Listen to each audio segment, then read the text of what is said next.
Well, good afternoon, everyone. We are about to start another in our series of webinars that we've been doing bi-monthly here at BankUnited. Today's topic is going to be enhancing health and wellness for your employees. At this point, I will turn the meeting over to Clara Diaz-Leal, Market Executive for our Miami-Dade market. Clara, please take it away. Thank you so much. Thank you, Donna. Good afternoon, everyone. And thank you so much for taking time from your busy schedules to listen in today. I know that this is incredibly important information that will enhance your employees and your businesses. I have the pleasure, first of all, of introducing not only these amazing ladies, but to tell you a little bit about BankUnited, the leading commercial and small business bank. They're the real distinctive value proposition based on strong white glove customer service. And that's why we bring these kinds of events to you, so that we can show you that we're here for your growth and your opportunities. Here I go. So I welcome first Jeanette Martin, our Vice President and Employee Wellness Program Manager for BankUnited. Jeanette oversees BankUnited's comprehensive wellness initiatives, which have 8 pillars of wellness. She holds a PhD in public health from Nova Southeastern University, a master's in health promotion from Marymount University, and a bachelor's in health psychology from Montclair State University. Prior to joining us here at BankUnited, she was recognized by Miami-Dade County for the successful administration of their employee wellness program. As a volunteer, she's provided health education and transitional counseling to the homeless population at Camilla's House, and also volunteered her time at Covenant House, assisting homeless children. She has also served on the board of the Consortium for a Healthier Miami. What more could we ask for from one of our leaders? Next, we have Jenna, and this name is tough, Thomasonis. And if it's wrong, you'll have to correct me, Jenna. She's the general manager of Vault Fitness Center at BankUnited. We have this incredible facility called the Vaults, which I'm sure she will tell you about, but it's not where we keep our money. It's where we do awesome things for our bodies. On the on-site employee fitness facility located on the campus here in Miami Lakes headquarters, Jenna is an ACE certified personal trainer and certified group fitness instructor with a bachelor's degree in exercise science from the University of Toledo in Toledo, Ohio. In addition, she is a Well Coaches certified health and wellness coach, and is also certified in the areas of CPR, AED, and first aid. Ladies bring a punch to this webinar today. They are so powerful and so prepared to discuss these important topics with you. We are really happy that you are joining us today. So I'm going to get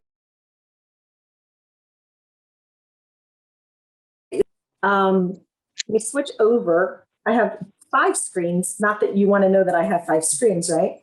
So the first thing, let's start. What is an employee wellness program? And why is it so important to make healthy habits part of our company culture, even for owners of really small or mid-sized businesses? So Jeanette, would you like to take that? Yeah, sure. We could probably talk for an entire hour just about this alone, and I'm sure Jenna will agree. Employee wellness programs were a relatively new concept until I would say at least the past 10 years. You started seeing them surface, and then the buzzword became all about wellness and prevention and what does this mean and what is it all about. I will tell you that, the bottom line is a wellness program really is It's important on so many different levels, but the most important is it provides employees with resources, tools, and most importantly, access to all of those resources and tools under one umbrella to improve quality of life, right? So what happens when they do this? What happens when they have all of these resources available through their employer right at their fingertips to improve quality of life? Well, they start eating better. They start exercising more. They start making healthy lifestyle behavior changes that are very simple. Something could be as simple as drinking more water, cutting sodium out of the diet.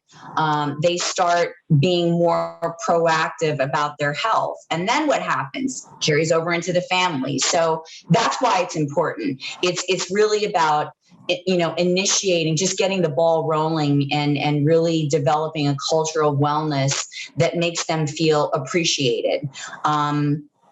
I will say that it's important to understand, especially for small and mid-sized businesses, that, it really is the structure of a wellness program is really based on demographics. So how many employees do you have?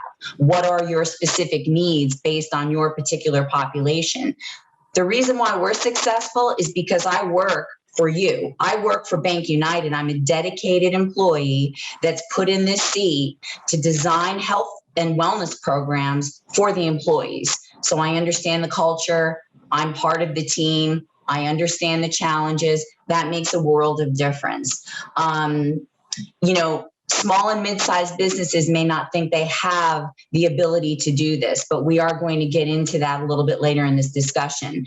And we partner with companies like Optum, and Jenna is part of Optum. And we are fortunate that we have not that I'm bragging, but we have an amazing fitness center in addition to a dining facility on our corporate campus. So of course, everybody wants to work at corporate headquarters. We have the pleasure of having that managed professionally by Optum. Jenna is my fitness center manager, and she is responsible for the day-to-day. It would be interesting to hear you chime in a little bit, because Optum works with companies like ours to do this, to supplement programs that we already have running, in place that are successful. So Jenna, you might want to just make a few comments on why wellness is important and expanding into fitness is also equally as important. Absolutely. So overall, Optum, definitely, they offer a wide variety of different programming depending on what our clients are in need of. And in BankUnited's case, it was a fitness center. And we do team up with the wellness program. So Jeanette and I have a very close relationship to make sure that we're aligning with the needs of the employees and what they're looking for. And I can't tell you how much in the fitness center, when people come in, they tell me, hey, my productivity has come up, or it's increased every time I come in here. I go back to my desk, I feel more energized, and just taking that little break in the middle of the day. So it's important just to make sure that you have something available for them to, continue moving throughout their day. And, but like I said, it's a wide variety of things that are offered. So it's not just fitness, but, I step outside of the fitness center and help Jeanette with her wellness programming as well, in order to reach out to all the employees that the program's available to. Yeah, I would like to just piggyback on that before we move on. I also want everybody on this call to understand that, it's so much more than just fitness or getting to the doctor. What it does for employees, I don't care if you have 3 employees or if you have 3,000 employees. What it does for them is it says, wow, my company created this program. It's a benefit. It's a voluntary program that they can participate in if they choose to, with all these great resources. And, what that does is it improves morale. It makes them feel valued. It increases retention rates. And we use it as a recruiting tool. I mean, how many organizations can say, well, we've got a dining facility, we've got a wellness program director, we've got a fitness center, we've got all these great initiatives wrapped under one umbrella. And as awful as the pandemic is, I will tell all of you that it has allowed us to reach more of our employees who are not at the corporate headquarters. Most of Jenna and I, we're located in the corporate side in Miami Lakes. So most of our interaction has been, traditionally in that population. But now with COVID, this is how we talk to everyone. This is how we meet. This is how we do our group exercise. This is how we do our seminars, our education, our motivation. Everything is done virtually.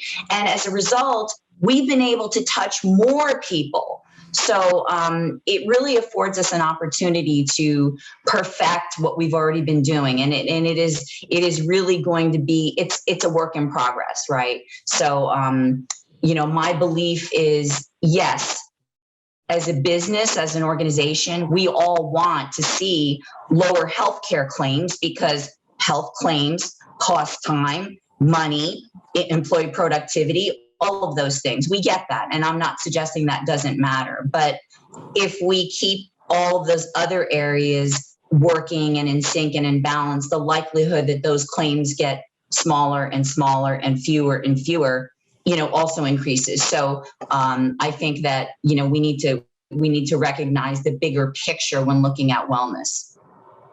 I would say that you couldn't be more on point. As an employee, I can tell you that the value add from a teammate perspective is huge. Even if you're not at the corporate center, we know that there's someone who cares about our health and someone who has our back as it relates to our eating habits and is there to offer advice. And so any small business owner that can think through the value of retention and the growth opportunities for those teammates that want to stay and feel valued, aside from being really healthy, we hope it is a huge benefit to us. So thank you so much. I just also want to say that if you guys have any questions at all and you want to put them into the group chat right there, we are monitoring the chat and we'll be able to answer those questions. We'll also open up for questions a little bit later on so that you have a moment to interact with your individual requests, okay? I want to move on to what we alluded to at the very beginning, the 8 pillars of wellness. And what are the main components of those 8 pillars for us? And if you could share those with us. I'd be happy to share, but I decided that I was going to add a 9th pillar this year. Okay. I'll go back and explain a little bit about what these pillars are for people that have never heard this. I've been in corporate wellness and organizational wellness for a very, very long time. And typically we look to gold standards, just like we do in finance, banking, whatever your industry is, there is a gold standard for everything. And what that does is it makes the program credible. So we look to these standards to sort of establish our foundation that we start building upon from that point. WellCOA, which is the Wellness Council of America, and other wellness organizations, American Psychological Association in conjunction with AMA and lots of different government, entities, they compile a list of what they feel based on industry standards are the most important components to a wellness program. And they may or may not be something that you would think as being obvious. I think when most people think wellness, they think fitness, right? They think working out, eating right. That's just a small piece of it, because if you've got all the other stuff going for you, the exercise and nutrition are going to happen. And I see Jenna nodding yes, because she knows, like, we speak the same language. That's why the relationship works very, very well. The exercise and the eating well will come naturally because you will have a balanced life. And I'm not saying it's perfect, but recognizing that there are emotional barriers and challenges, there are social barriers and challenges, right? We're dealing with that now with the pandemic, right? The people we used to love, we don't love them as much anymore because we're with them every day, right? So, it adds stress, right? So there are spiritual components to it. I don't necessarily mean religious, your relationship with a spiritual force in your life, intellectual wellness. How do you learn more about the world and the universe? How do you expand your knowledge base? Occupational wellness, job satisfaction. Do you love your job like I do? I don't know. I know Jenna loves her job as much as I love mine, but financial wellness, with financial that this is a tricky one because financial wellness is critical. I think a lot of people's stress comes from finance, and a lot of the stressors will spin off of that. If that house is out of order and out of whack, or you constantly close that financial wellness door and say, I'll get to it another day, what happens when you open it, it's going to be overwhelming. And then all your other houses are out of order. So the pillars really kind of depend on one another for support, you know. Environmental, what's your relationship with the world? You know, are you someone that is conscious environmentally about recycling, about planting, about, you know, eating natural, or, you know, your relationship with nature.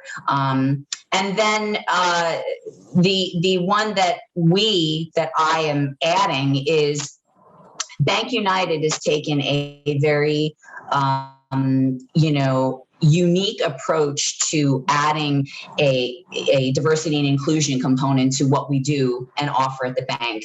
I believe strongly in this because I think that cultural competence, which is another pillar that I've added, is critically important, particularly in times like these where we've been challenged with some, you know, political, you know, upheaval and some social upheaval, and it's created tension. And, you know, then the pandemic, you add that to it. I think being culturally competent is critically important in an organization because it recognizes that, hey, we want to create a safe space for everyone to have and have, you know, different beliefs and different ideas and be able to communicate and share them somewhere. So we as an organization actually created an environment for people to do this. And this is cutting edge stuff, but it can really, it is a very important part of wellness. So, you know, maybe you didn't think wellness meant all of those things, but I'm sure, you know, Jenna will agree, you know, her focus is primarily on fitness, but now with our relationship being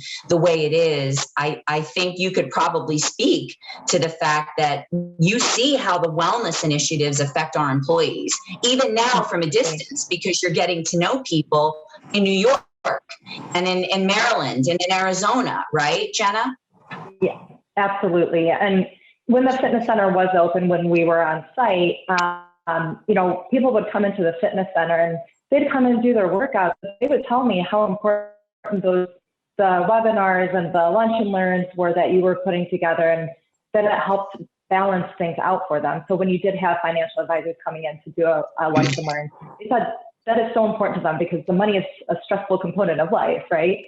So it's not just fitness, and I do hear it as well from the people that are coming in, but having that balance is so important. And, you know, I know having, like Jeanette said, they all connect with each other, and we do the work together to make sure that we're bridging those gaps and making sure that everyone has access to anything to help in any of those components. Yeah, well said. I would say that, you know, as you described the 8 pillars, to me, if we think about them as grounding, you know, you need ground. We need to be real stable in that piece so that we can build on these other things. So to me, the pillars are like a grounding, and all of them are equally important. Obviously, if you don't have peace of mind as it relates to finances, you're going to worry, and you'll worry yourself sick. If you don't exercise, you know, so there's always a give and take, but all of them equally important. I like your 9th one a lot. We spent a lot of time as a bank creating Ymca and diversity, inclusion, and for folks to feel like they're part of the fabric and appreciated in our bank. That gives people peace of mind. So it is cutting edge. It's really important. And as always, you're spot on with that. Go ahead. I'd like to make one comment. You know, we have been faced with a lot of challenges the past year, and it's not over yet for all of us. And all of us have different, very, very different circumstances. And regardless, I think underlying all of these pillars and components of wellness is really mental health. And we've made huge strides in mental health programming and not being afraid to have these hard, uncomfortable discussions. And as a result, you know, we recently launched and completed a 4-week course. We had 93% engagement in this course. You know, you never know how these things are going to go. But then when you just launch them and you see the participant numbers, you know, it looks like the federal deficit, it just keeps going up and up and up and up and up and up and up. And you're like, wow, you know, I can't believe, you know, this was a great call. You know, everybody really enjoyed the commitment over time is what works. It's like anything. If you stick with your position over time, you will get recognized, you'll get promoted. If you keep educating, you'll keep learning. You know, if you keep after your wellness on all of these areas, you will improve. I'm not saying that you're going to be perfect. That's not the goal for the program. It never should be. It should just be empowering people to say, hey, you know, I want to know what resources I have and I want to understand how to use them to benefit me and my family, you know. Well said. Well said. And let me tell you, like the deficit, but the deficit's bad, and this is amazing. You guys are rock stars, and we appreciate everything that you do. So from all of this, we all gather that this is really important work, and it's really viable work, and it's work that is worthwhile for all of our small businesses, no matter how big or how small. It certainly is a critical component of our work at BankUnited. And in fact, we debrief at the highest levels, whether it's our CEO, everybody's involved. So, you know, you bring that down to how is it economically feasible for a small business to be able to begin the steps to plan something like this and to incorporate a wellness plan into their business. Maybe they don't have a ton of money, but you know, how do you become resourceful? And how do you get this started? Well, you know, there are a number of ways you can do it. You know, I really believe that there's a solution for every problem. And I do think that for smaller and medium-sized businesses that I've worked with in the past, I think it's even more critically important to have wellness initiatives in place, even if they're small scale, because, you know, if you've got 10 or 12 employees or 20, right, and 2 of them are dealing with catastrophic health conditions, that impacts your workforce tremendously, especially if those 2 people are key players in your organization, right? What are you going to do? Like, I'm not saying that it's any easier at BankUnited, but, you know, we've got departments of people. If somebody goes out in HR, we've got backup. We've got people that can help in different areas. So, you know, I think it's critically important that small and medium-sized businesses don't think, I only have 10 employees, I don't need it. So how do you start? That's right. Well, you start by obviously educating yourself or consulting with people like myself or people in the wellness community. And there are plenty of public resources available through community centers, hospitals. I can't tell you how many relationships I have with these people in our community that add tremendous value from an education standpoint as far as wellness is concerned for BankUnited. Small and medium-sized businesses would need to task someone, ideally in benefits or HR, or someone that was able to do the legwork, so to speak, and find out what is available, because there's always something for free. That's just the things that people don't really talk about. You know, we live in a society where everything is revenue driven. So it's very difficult to find people saying, hey, we're giving away wellness education for free. Did you know that? Yeah, all the hospitals do it. Memorial, Cleveland, Mount Sinai, Baptist, you know, all of your hospitals do it. You just need to tap into the right resources. And every hospital has a community health department, community relations department that any small or medium-sized business can touch base with, and they will work with you on saying, hey, here's what we can offer your employees. That's step 1.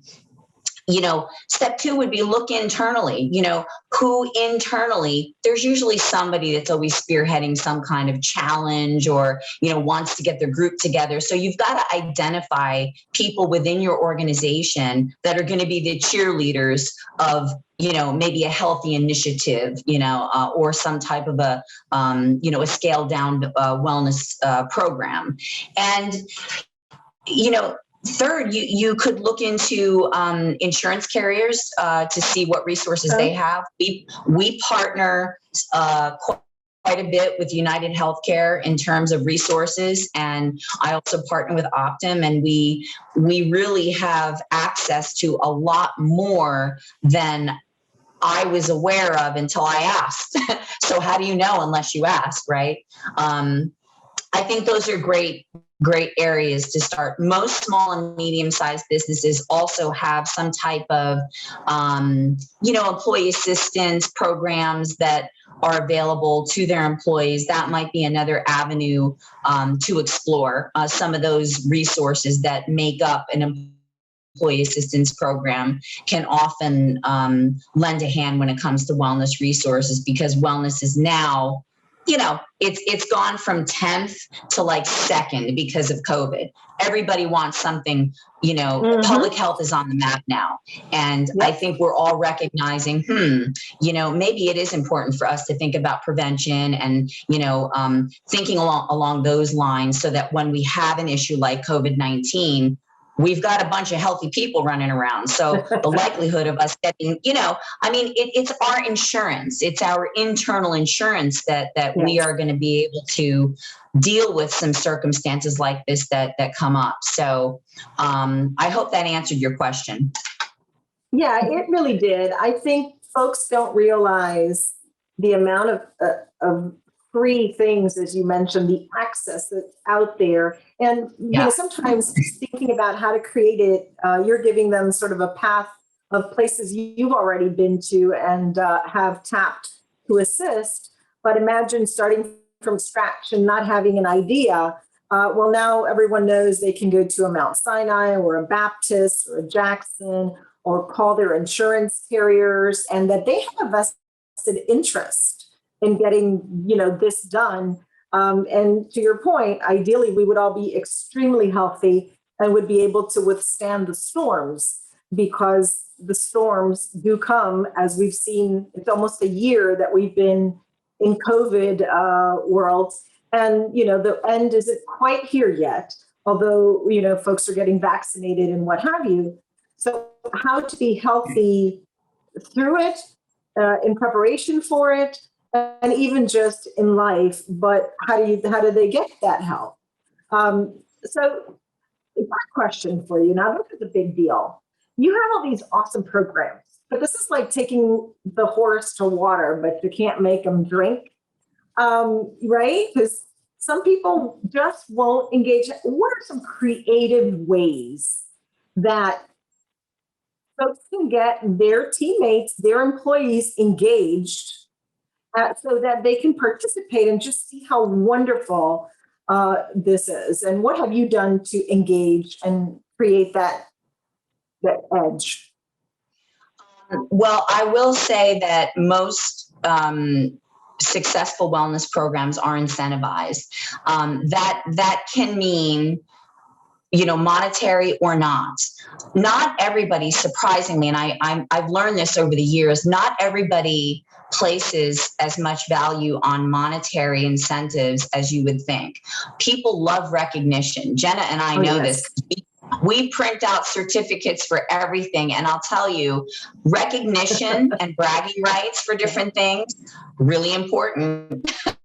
So incentivizing programs, it doesn't matter the size of your budget. You have to be creative in the way you think about recognition. So for example, say you're a small or medium-sized business, right? And you want to incentivize some type of a wellness initiative. Maybe you start a walking club or something, and you want to incentivize participation. So you put someone in charge of spearheading that initiative. Maybe you track everybody's participation. They sign in for a month, right? You see who's come most frequently, and then that person maybe gets a special parking space at work, or they get a gift card for a healthy lunch, or they get just a certificate, printed out with their name on it saying that they're healthy employee of the month. These are all very simple, low cost, no cost ways to acknowledge and incentivize participation. So if your budget is limited, you do have to think creatively. You can also, as I said, tap into those resources that you have. Look, every company has a little extra money to incentivize. If you can buy pizza on Friday for your employees or a cup of coffee, for your employees, you can buy like a gift card to a healthy, lunch or something. There's always a better alternative that you can reward somebody with. With BankUnited, we took a very, a very unique approach in that we were not going to dangle gift cards, money, none of that. We wanted to keep it all under the same umbrella. And what means a lot to people is how much they pay for health insurance. So we're able to tie our incentive into a premium differential. Not everybody may be in a position to do that, but if you offer health insurance, you can. You just have to understand, the dynamics and how to make that work. But again, incentives are important, whether it comes in the form of recognition. Maybe you get your photo taken with the owner of the company, if it's a small company, and then that's put on the company website. Healthy Employer, Wellness Warrior of the Month. Jenna actually puts together Wellness Warrior of the Month for every month. And at the end of the year, we celebrate everybody. And it's a fantastic way for people to be seen. People like to be seen doing good things, right? So we want to catch them in the act of doing something really good.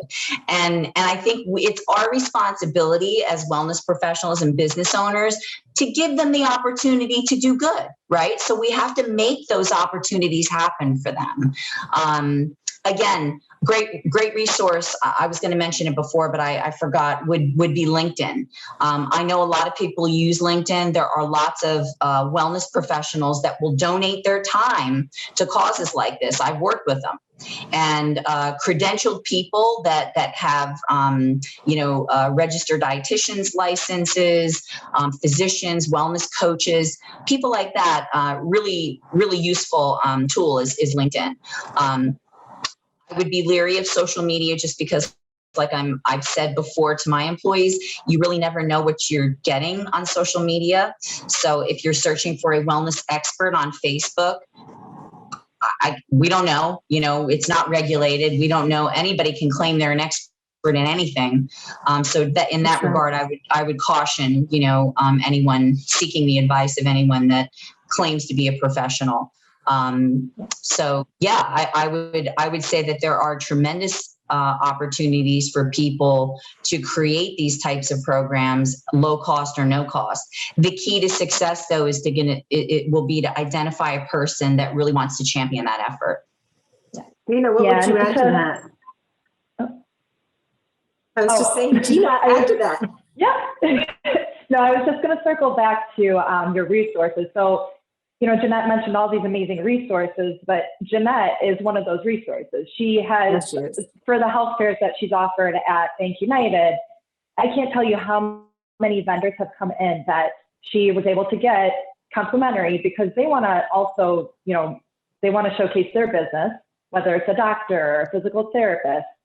So she is a great resource. And then also just selecting a wellness champion at your location. So if you're a small business, and you don't have a wellness person on site, there may be someone, as Jeanette said, there may be someone on site that is into fitness or wellness, and they can be your wellness champion. And once a month or once a quarter, they create, a step challenge or a walking club after hours. So there are definitely affordable ways to, implement a wellness program for a smaller business. Yep. Yeah, so I remember a time, when we weren't so savvy years back, but we were excited to get a Fitbit. Now everybody has a watch and everybody has challenges that they can issue, and there's so many apps. And so I think without the resources, you can start small, but knowing that they can tap into all of these resources. But I agree with you. I think focus and engagement would get people to come back for more, and consistency, right? Because if you start a program and then you don't follow through, and next month nobody speaks about it, the goal is gone, and you would have wasted your time. So I think whatever folks decide to commit to, it is just that, a commitment to health and wellness. And I almost freaked out when you said pizza, because I know that's like a bad word. And I was like, she's pizza. So yes. It depends on the day.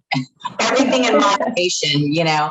Exactly. I did want to comment though about, you know, I think again, you know, creating balance is incredibly important, you know, for overall wellness, and the goal with any program should be to really enhance the ability and accessibility to have for employees, you know, to get this type of information. You know, I have been fortunate that, you know, I've been able to connect with and develop relationships with people in your community, whether it's a wellness champion, whether it's an HR representative that really has a passion for wellness. You really need to look to the community, because at the end of the day, we're all trying to help each other. And that's why our program works, is because I nurture these relationships with people and they see the value that it brings the employees, and they want to be a part of something good at the end of the day. And, you know, when they see the engagement and they see the employees asking questions during the webinars, and, you know, we have some smart employees. I mean, they do their research, you know, they ask really intelligent questions, and they're very committed to the process. So it makes things easy for us. But the key really is, once you create that culture of belonging to something good, people want to be a part of it, you know, and whether it's a small business or a large business, you know, that is infectious. And, you know, again, we have the added benefit of having so much support from executive leadership. I mean, I can't tell you how many times I've seen executive leadership on our seminars. You know, you sit up a little straighter because you say, oh my goodness, you know, my boss is on the seminar. But that speaks volumes to the value that they think it adds. So the buy-in has to be from the top, whether it's the owner of a company, you know, executive leadership, whoever's in charge needs to really understand the value that this could potentially bring to them long term, you know? So I think with our executive leadership, what I've seen is, first of all, that they're very competitive. And so they want to do a 15-minute plank and they want to beat out everybody else. But there's also a sense of they want to be in a good place as far as their health. And they really mean it. So it's not just something they offer our teammates, they offer us, but it's something that they take advantage of also, and they embrace. So I would say it gives them more energy, makes them smarter, makes them sharper, and makes them bring their game every day because of that, you know, general energy that you get from being in a good place with your food intake and your exercise. So from an executive standpoint, I can tell you that I see that happening, and it's contagious. So, you know, it's interesting. And I think Jenna will attest to this. And I'd love to get your comments on this. But, you know, when you go into the fitness center at our corporate headquarters, that's when the playing field is level. You know, you see everybody in their gym clothes and you're kind of working out and you're having conversations with executive leadership that you never really thought you would have. And then you just kind of become gym buddies, you know. So, and then it develops this feeling of like camaraderie. And, you know, I really think it's great for team building and relationship building. And we've had a lot of challenges that Jenna's put together with her staff that really incorporate this element. And Jenna, it would be cool to get your perspective on this, because I know, you know, you have witnessed this firsthand. Yeah. So you think you're going into a professional setting, and I have never seen a more competitive group of people. So we'll have people coming in and we're doing these team challenges. And if it's a weight loss challenge, you'll have the other team kind of taunting the other team, putting snacks on their desks and whatnot. But they're all having so much fun. And I've heard people tell me that I wouldn't have known this person or become friends with this person had it not been for the fitness center and the challenges that are being run in here. And also to circle back, I'm kind of going off track, but with the senior leadership coming in and exercising and working out, it does make the employees more comfortable coming in because they see their bosses doing it. So like Jeanette said, it's very important to have your key players also supporting the wellness program and the fitness program. But yeah, just creating that sense of camaraderie and just having a lot of fun in the fitness center. And it's that time that they get to step away from their workday to take that break, and then they go back to the office and they do what they need to do. Those are awesome points. And yes, we're very competitive. And my boss does Peloton every morning for I don't know how long. So at the end of the day, I feel guilty when I didn't actually get on the treadmill. So I think guilt is also an incredible thing, right? Makes you feel like, oh, I need to do this, until you become part of it. And then it's like, yeah, this is awesome. So to your point, I think it's a mindset.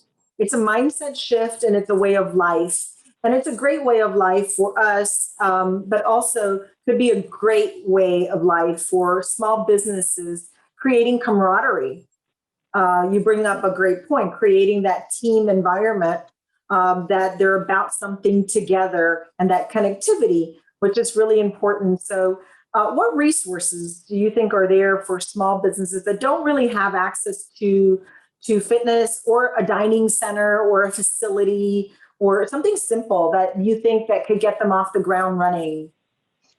Again, I go back to, you really do need to look in the community and do your homework when it comes to some of the available resources in community health. Community health and public health are two different entities, two different animals. Most of your major hospitals have departments that work with companies like BankUnited and small and medium-sized businesses to provide resources, educators, people that will come in and do health screenings. We've had a number of health screenings where they'll come in and do blood pressure, cholesterol, things like that, right? And that's all complimentary, because it's part of community service that they as an organization have to give back to their community. So you just need to channel. If you made a list, if you're a small and medium-sized business owner on this webinar right now, and you made a list of 3 of your local hospitals, I would guarantee you they have a community relations department that would be willing to work with you to provide resources, or at least guide you in a direction that would work for your population size if you tell them what you're looking for. So that's a great start, because most of your hospitals will also have physical therapy departments that will have physiologists, physical therapists, trainers, all of those people under one roof, nutritionists, dietitians. So it's like a gold mine of resources, really, So if you, and I use them regularly. I use Memorial, Baptist, Cleveland Clinic, Mount Sinai. We have experts come in and have spoken on some very relevant and important topics like COVID-19, for example. We've had a number of doctors come on and speak about the vaccine, about, just the pandemic. And, this is really relevant and important information coming from people that are working in the trenches. So I think if small and medium-sized businesses just say, hey, I'm gonna look at the hospital website and just kind of see what departments they have that might be able to help us with some of these initiatives. It's a great start. Also, everybody knows the YMCA, right? Well, the YMCA has been around for 1,000 years. I partner with them on tons of initiatives. They provide free education, free seminars, free on-site screenings, and again, it's, you sort of help one another, right? You talk to them about, hey, if my employees want to join, can we work out some kind of a corporate discount or something of that nature? We've made that arrangement with the YMCA, but they're a great resource. A lot of local fitness centers will do the same thing. They'll have a public relations or marketing department that will be willing to work with you to come in and host some educational seminars or fitness seminars. Chiropractors, great resource. Again, dentists. So reach out into the community. It's old-fashioned, relationship building is what it is. And it's very effective. It's very effective, Like I said, Jeanette, I hate to interrupt, but I want to make sure this is covered. You've hosted a number of great events for us where you've had chiropractors come in, fitness meal plan folks, just a number of folks that are willing to come for free to an event that you create, and you invite your clients and your employees, and they could then avail themselves. But you also have created an opportunity for us to get discounts with different gyms and different meal plans. And so those are things that everyone can do. If you approach those locations and say, hey, I have, 10 employees and we would like a discount at this gym or what have you, those are things that folks can do for their business as well. So those are really widely applauded. People love those. And they work really well. So we thank you for doing that for us on a regular basis. And I think those work really well. We're at 2:45, but I want to ask you just a few more things. I think the next thing that comes to mind is, how do you build this trust, right? When it comes to issues of health, and those are things that are private. And so how do you create a fabric of honesty and acceptance where people feel comfortable having those conversations, so that then you can begin to implement and then lastly measure what does success look like, right? But how would you say that is the best way to approach that it's so sensitive, right? People are sensitive about their weight. People are sensitive about any illness and that kind of thing, to make them feel comfortable with you and these programs. I can speak to my experience, and then I can give some suggestions on how I would handle it. Again, every situation is very different. But, in this environment, when I built this program in 2014, BankUnited did not have a wellness program in place. I had just come out of Miami-Dade County, where I service 32,000 employees, county employees, completely different animal. The joy in building something from scratch is that you do have to earn trust. That's and where that comes from is, how authentic and believable am I as your wellness director? Are people really going to believe what I'm saying? And if so, why? I'll tell you why. Because I'm passionate, and people can sense when somebody is being honest about what they're speaking about, and that they love what they do and they really want to do good for an organization or a person. People are very sharp that way. They can sniff that out. And if you're not authentic in what you're saying, they're never gonna buy into the program. So the key is, developing something from a very authentic standpoint means we're not judging you. This program is for you, not against you. This program is all about benefit. It's not about punitive, consequences if you don't participate, if you don't do this, no. BankUnited doesn't do things that way, and I wouldn't recommend anybody do it that way. We chose a participation-based platform, which means you choose to participate if you want to. If you do, you get rewards. If you don't, you're not punished. There's no consequence. It's a benefit. It's a voluntary program. And that should be the case, I think, especially with small to mid-size, because it's a smaller environment, right? So it's less to manage. The dynamic is a lot. You're working closely with these people. You may see them every day. There are people at BankUnited I still haven't met. I may have met them virtually or interacted with them, but it's a different dynamic when you start getting into the thousands of employees. That's right. The other type of challenge with trust is if you set out to measure something or define something. If you're starting from scratch, let's make it all about the employee. If you approach it from a standpoint of, I'm grateful that I have these people that want to work in my organization. How can I improve upon the resources that I'm already giving them? It's already going to come from a good place. And I think if that's the attitude and the approach that you take, you're going to build your programs with a feeling of gratitude and a feeling of, again, the program is always about, it's for the employee. It's not against you. And I think that resonates with people when they start engaging and they say, oh, this was fun. There's no hidden agenda. There's always going to be skepticism, people. Even if you go to the doctor, you wonder, how honest, am I getting the real truth? You never really know. But our instinct is something that God gives us to sort of make that determination. And, Right. you know, my best advice would be to be as authentic as possible when you design these programs.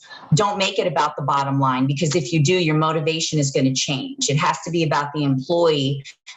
Focus on the process, and then the result is going to yield itself, right? So if you focus on the process of finishing the marathon, you're going to finish it. If you focus on the marathon, you're never going to get through the process. You know, so you have to focus on the process of building the trust every day. What will my employees like? Ask them how they feel about it. That's what I do all the time, you know, and it's so important. They feel so valued when their opinions matter. So I think that's a great place to start. Ask your people what they want. Okay.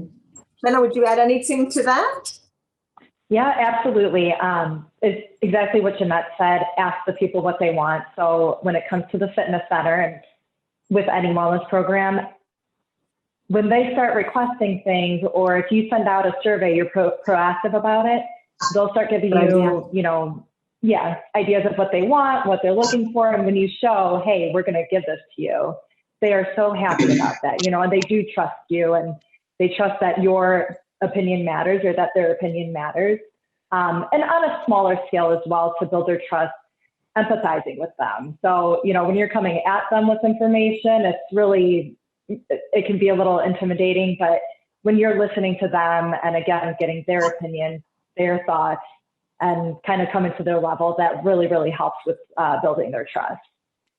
Yeah, those are really great points. I can tell you from my perspective, and I've been to, you know, where you go to a boot camp or you go to a gym, and it never works when someone wants to holler at you and say, you need to do more, you know, and they make you feel so not confident when you can't do it, versus recognizing people's limitations or what they're capable of and helping them to try and strive for more, and then make them feel happy with what they're accomplishing.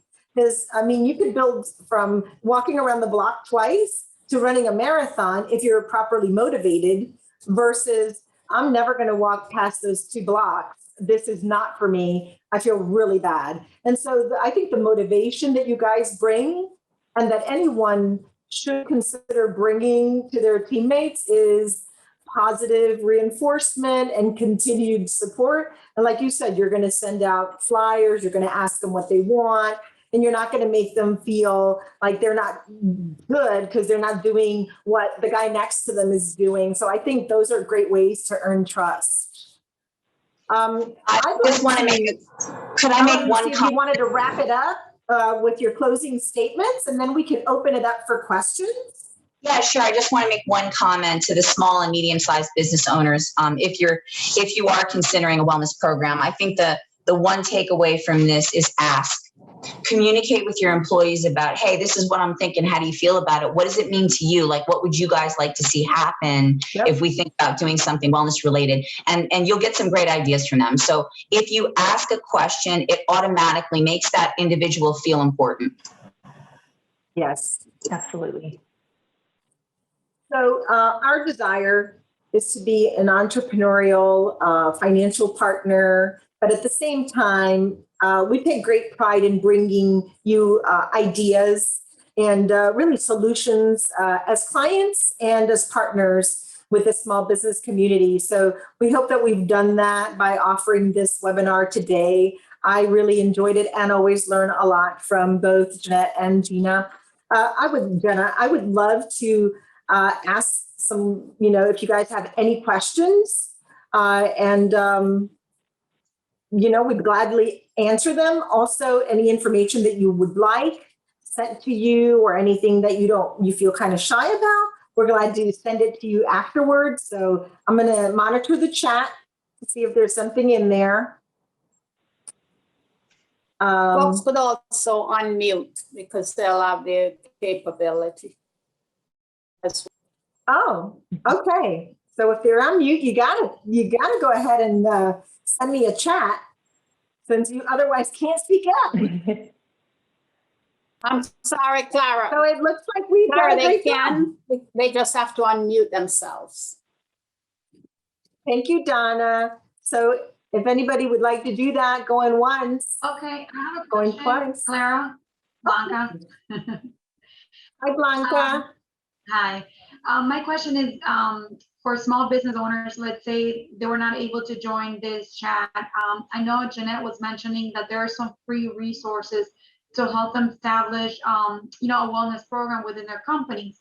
But let's say they don't have the time to do this or log into their local hospitals because, they're 90% of them are running, the whole management. Are there other Jeanettes out there like you that do these services for companies? There are no other Jeanettes. Well, I'll answer your question. No, there's only one of me. But, the great thing about what we do here at BankUnited is we share our resources. So if a small business is interested in finding out how you would find maybe a consultant, that would be something that I can help you with. That would not be a conflict. Again, everyone claims to be an expert. LinkedIn is a great resource for this. However, you just have to be careful with credentialing and what people really know versus what they know, and the proof is in the pudding. We were awarded 2020, South Florida's Healthiest Employer, and we're up for it again this year. And that's because our program speaks for itself. And I honestly think we've stepped it up a notch with COVID, and we've just brought our AA game. So, you can do what you need to do for your size business. You need to have the right person in place. And it just may be as simple as having a quick conversation with me or one of our representatives. And maybe we get on a conference call and I just say, hey, listen, here's some resources that I think would help you very quickly, very easily. That would save you a lot of legwork. So, we open up platforms like this for that purpose so that we can help you find, kickstart it. Like if you don't know which direction to go, I can just say, oh, just go down this way, and that'll save you a lot of trouble. If we can do that for you, we will. Very, very simple. Thank you. Good question. Okay. Anybody else out there with a question? We're at the top of the hour, and we want to be sensitive to your time. It's 2:57. We used all of our time. We did. Thank you, Okay. Eris. Eris says we had a great program. We appreciate. Aw, thank you. Thank you, Eris. All right, You're welcome. ladies, it doesn't look like we have anything, anyone else asking any questions. I think you just did such a fabulous job that folks know everything about us right now and how wonderful you are. So without further ado, I will let everybody have 3 minutes back in their day. Enjoy your day. And thank you so much for joining us today. It was a real pleasure spending time with you. Thank you. Thanks everybody for joining. It was great, being able to speak to everyone. And again, reach out to any one of our representatives if you have any questions that are wellness related that I may be able to help you with. Thank you so much. Great day. Thank you. Bye, guys. Thank you, everyone.